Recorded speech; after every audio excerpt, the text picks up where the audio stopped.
เนาะวังเวียงปัจจุบันทุกคนตอนนี้คนเริ่มเข้ามาร้ายละพบกันตอนเสาร์อีกบัดนี้วิววังเวียงสวยงามภูเขาผู้แบบนี้คือแบบตัวไรอยู่เมืองจีนเว้ยแบบนี้เนาะออกสไตล์แบบนี้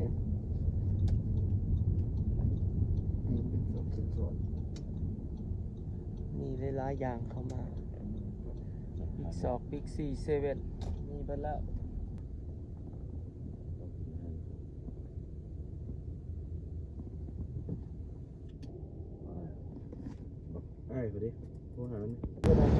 บรรยากาศอยู่ที่วังเวียงทุกคนเขตแถวสนามบินเก่าวังเวียง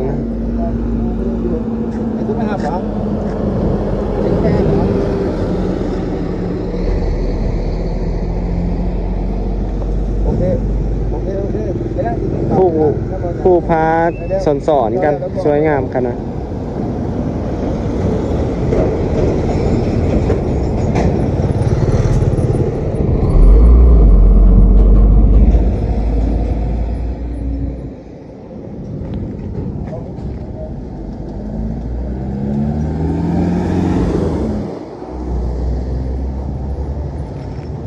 ชิเวเขามากินเขาอยู่นี่ทุกคนหารเฟอและลาบที่วังเวียงวันนี้มาซิมลาบวังเวียงเบาน้ำเบาทิว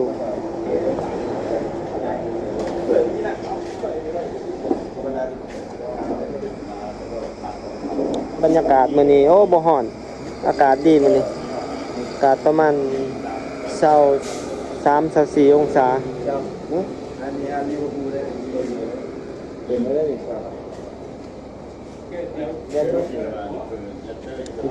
เป็นหานลาบเลยทุกคน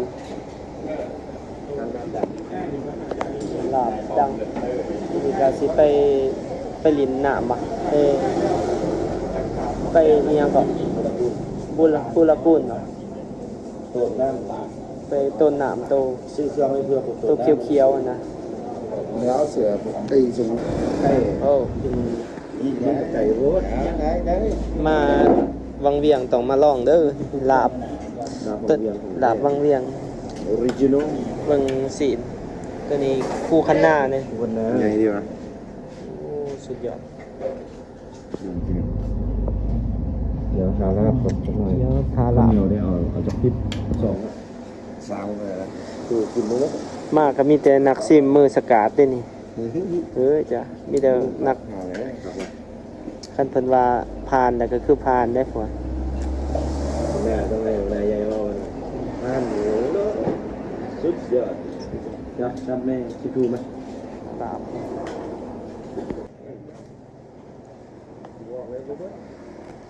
ติบโอ้ลาบสุดยอดกินเนาะแล้วซิมเหมือนกัน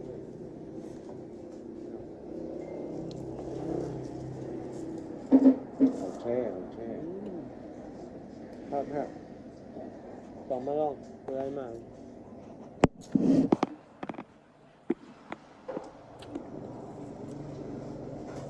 ได้เรื่องวะต้องกินแสบดิวดีโอ้สุดยอดไปกัน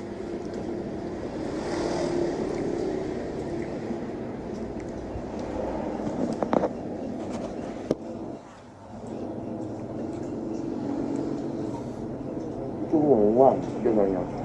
ที่เราปิดร้านก่อนนะโยนหลังเมื่อวานเนี่ยกันเราผมมึงคนจะจับหน่วยวุ้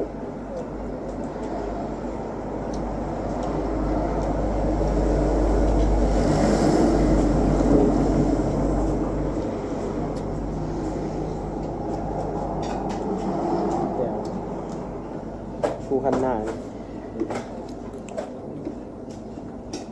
อ่อนนะเขา ลุงก็บอกเป็นหนอง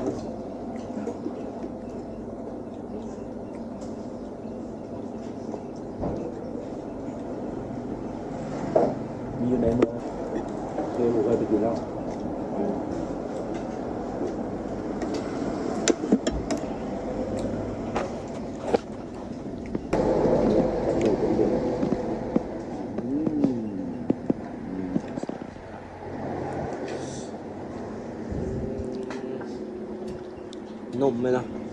นมเป็นนมเนาะตอนแบบเน้นๆนะบริคีทีตอน ตอนร้ายๆเลย ตอนเนื้อเลย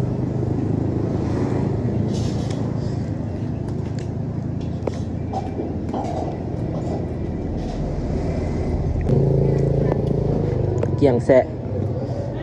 หอดย่ำจิ้มแขว เหนียวชุดมั่วดีไปก็แช่ไปดูก็ได้เกี้ยงแบบ วิว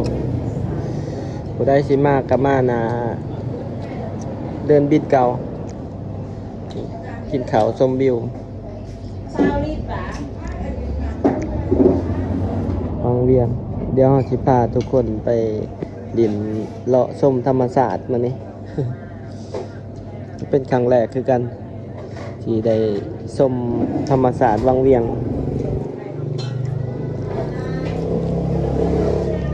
ก้อนเถอะ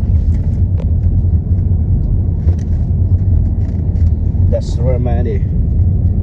สนามบินเก่า นี่โอ้โหอยากเจอแอฟริกาแบบนี้แหละ นี่ นี่ สาว ยินดีต้อนรับ สาวแอฟริกันเนชั่นคัพ เพราะว่าเราต้องเห็นหลากหลายมันถึงเอิ้นว่านักท่องเที่ยวของแท้เห็นแต่ผิวขาวแล้วก็ เสียบเลย มันคือกัน เก็บตัวนี้ไหมเถอะ ฮะ เก็บ เก็บบ่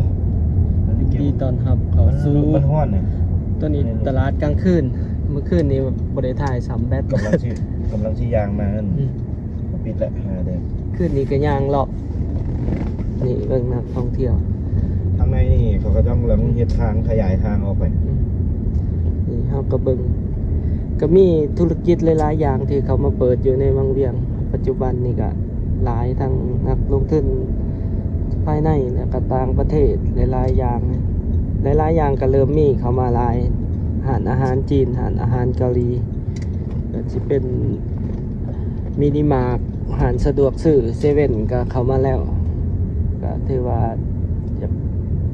ครบละความสะดวกอยู่ในวังเวียงนี่เซเว่นสาขาแรกของวังเวียง สาขาแรกแล้วก็สาขาเดียวอีก นะแต่ว่าเซเว่นก็น่าจะประมาณ15สาขาแล้วล่ะอยู่ลาว ประมาณเนาะ เพราะว่าอยู่เวียง ที่บทประมาณเนาะสิ เพราะว่าอยู่เวียงกับป้าเขาไป8แล้วเด้อยู่เซโนก็มีแล้วอยู่หลวงพระบางก็มีแล้ว หลวงพระบางมีหลายอยู่เลย อืม เสียบ ตักซีมันก็หลายจ่ายแล้ว15สาขา ได้ สวรรค์ เสียบหนึ่งสองสี่เนี่ยนี่เสียบสี่เสือเงี้ย อันนี้แหละ ตัวนี้หารคล้ายเครื่องลินน้ำสำหรับผู้ใดที่ ผมจะเอาอย่าง ลิ นี้ นน้ นี่ไงปะโดนนึงปะ นี่เสียวเป็นว่าของพวกเขา ำเสือวังเวียงทรงวังเวียง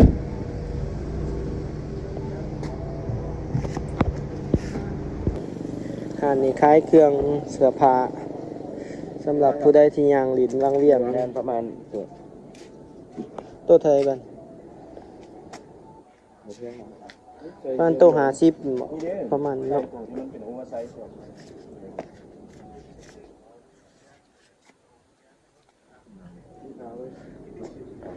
ข้างหน้าก็เป็นโรงแรมอมริเป็นโรงแรมใหญ่เนาะถือว่าใหญ่ที่สุดในวังเวียงอมริก็มาต่อเรื่องเครื่องกัน เรื่อยเลยครับ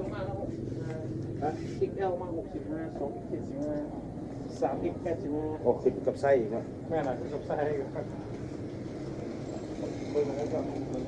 55 65 2อีกแก้วเท่าไหร่กับ60เป็นบ่ 7นี่75 คือได้อยู่ที่ ได้ยังละ5รถแต่ยางละ5,000กีบ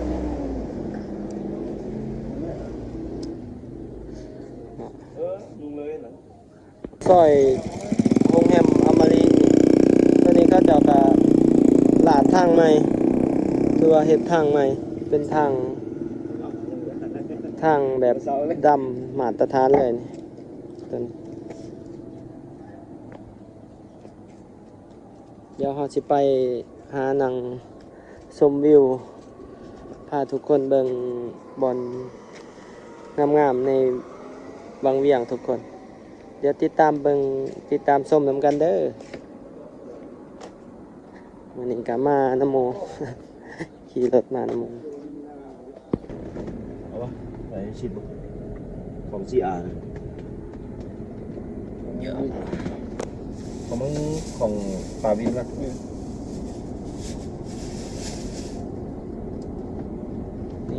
รถเทอริยาก็มี ฝรั่งมันต้องแบบนี้ มีรถเทอริยามีอะไรเงี้ย อะไรมึงนุ่งอะไรเลยมึงไปที่เกาหลีเลย เกาเหลา นุ่งไปเลยนะตามแนวบัดลงน้ำก็จะยังแก่ออก ติดนิกซินเพลง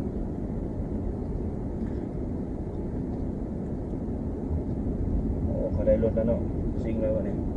ผมมียังมาห่วงแล้ววันนี้ได้ยาวๆจับเป็นน้ำหอมในตบลูก เยอะยัง ก็ได้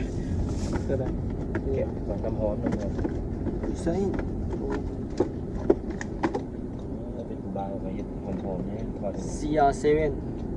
ของซีอาร์กูมักเมสซี่แต่กูใช้ของซีอาร์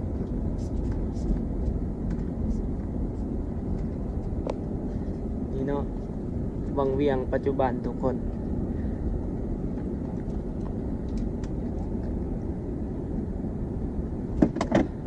ค่อนข้างว่ามีความเป็นเมืองหลายขึ้นหลาย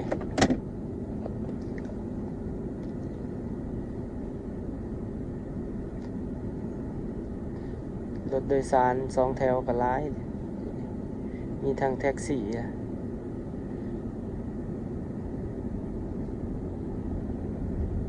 ตุ๊กแท็กซี่24 ชั่วโมง เขาเอิ้นอหยังโตบริการแบบเฮ็ดกิจกรรมอหยังเขาเอิ้นอหยังก็ ทูบิง สูบิงอะ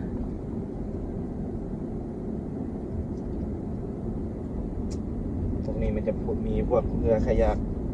มีกงเบงมีอย่างบอลลูนพารามอเตอร์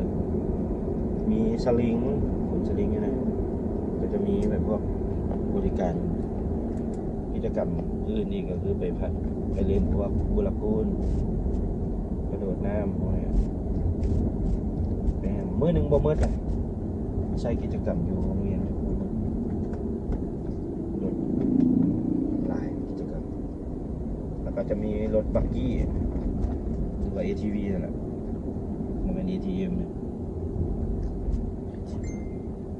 ATV แต่ละหันโทรศัพท์บ่ค่อยร้ายเนาะแพงโทรศัพท์ It's better me It's better แต้มโบ ไปรถเมกาหลวงพระบาง230 กิโลจากบางเวียง บอกไป แต่ว่ายัง 4 ชั่วโมงจากนี้ แต่ยังแล่นเส้นทางเก่าเนาะ สั่งก็ ถ้ามีเส้นทางด่วนนี่ก็น่าจะชั่วโมงครึ่ง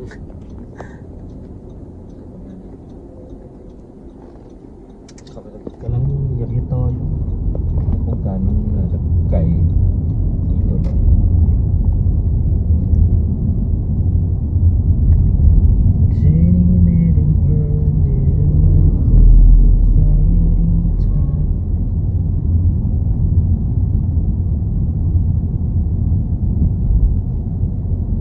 เนี่ยดอนกลางแคมป์นี่เข้านี่เอารถลงน้ำได้ใช่ไหมตอนแรงๆนั่นแหละอย่าไปเข้านี่หลายคนเอารถลงไปน้ำเลยเชแล้วก็อยู่เทิงแท่นพาไป โอ้ยแมวเหยียบมัน ตายวะ เฮ้ยมันหมุนมันละ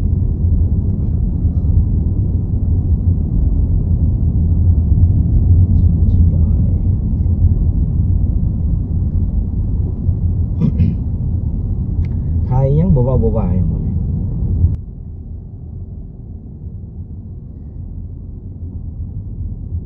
เป็นเมืองท่องเที่ยว นี่มาบอกว่า ฟังเพลงไปเลย ไปถ่ายในบ้านนี่เนาะ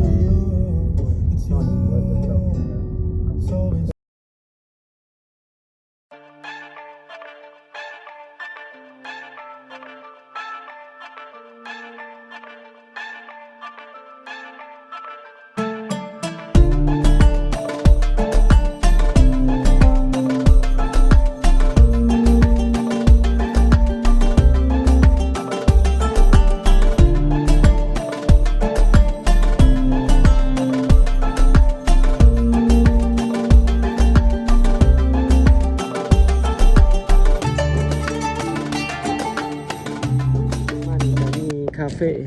เดอะมินิคาเฟ่รีสตอรัน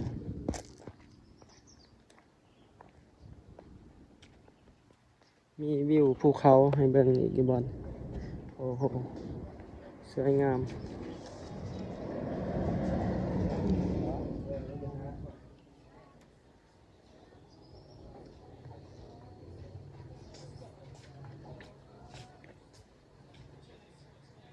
สร้างยังไงกล่าวง่าย ยังไงกันโอ้วิวดี มาชมพาทุกคนมาชมวิวกัน กล่าวง่ายกับคนนี้มาถามง่ายกับคนนี้สีสัง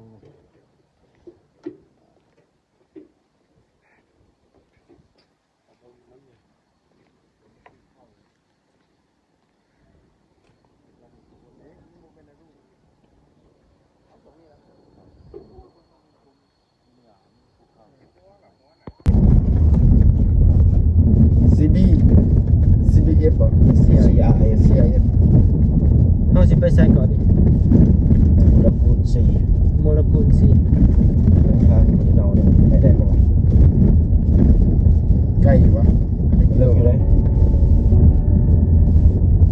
เลิกอยู่เลย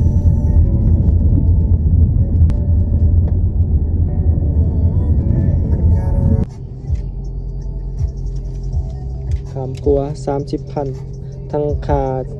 เซาอันเนาะเจ้าเนาะ น่าจะเป็น ค่าลินเลย ค่า นะ เข้าไปเลยค่าดินน่าจะต้องแหกค่าคำขวดขวดเป็นนี้ก็ส่วนนี้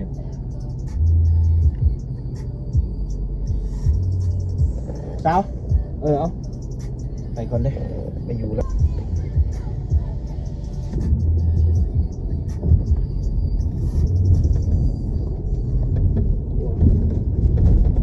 ขวดเขาเฮ็ดให้เด้ต้องมีจ่ายค่าขวดแล้วนะ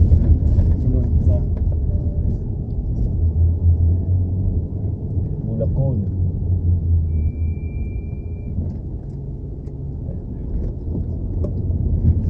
เจ้าขวดก็มี ใส่หัวเลยเพิ่น โดนติดผาเลยสุตะกี้มันสะพานตัวนี้เนาะโอ้สะพานตะกี้นี่มีมนต์ขลังขนาดนี้ นี่ออกมาหน่อยนี่วัดเท่ได้เว้ยได้เอาไว้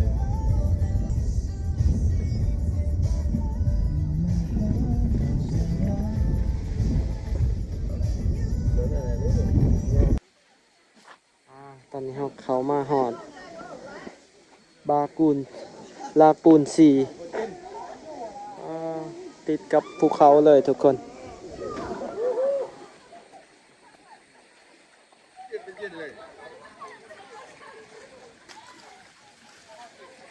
โอ้หนามเขียวมรกตเลย งามบอลนี่บอลลินน้ำ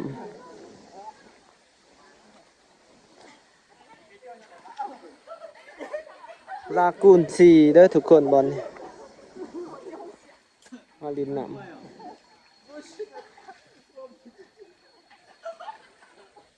งามนี่คือธรรมศาสตร์เมืองลาวทุกคน 我去跳，没事的。 นี่คือสิ่งที่ชาวต่างชาติเขาใฝ่หาแหละตามหาสิ่งที่เป็นแบบนี้เนาะบ้านเฮาก็อุดมสมบูรณ์ไปด้วยทรัพยากรทรัพย์ในดินชิ้นในน้ำแบบนี้ละสิ่งที่คนลาวภูมิใจที่สุดนี่แหละสิ่งที่เฮามีซะคือธรรมศาสตร์แล้วก็ทรัพยากร ป่าอยู่ โอ้มีป่าอี เบิ่ ก งแม่ใส่แว่นเบิ่งแม่เห็นบักดีป่าหรือปิ่นวะ ป่ายังวะเนาะ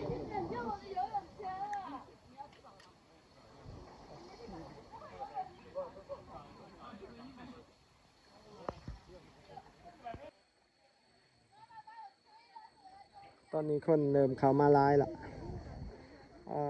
ลินคักแล้วกิจกรรมลินนำอยู่ที่ลากูนซี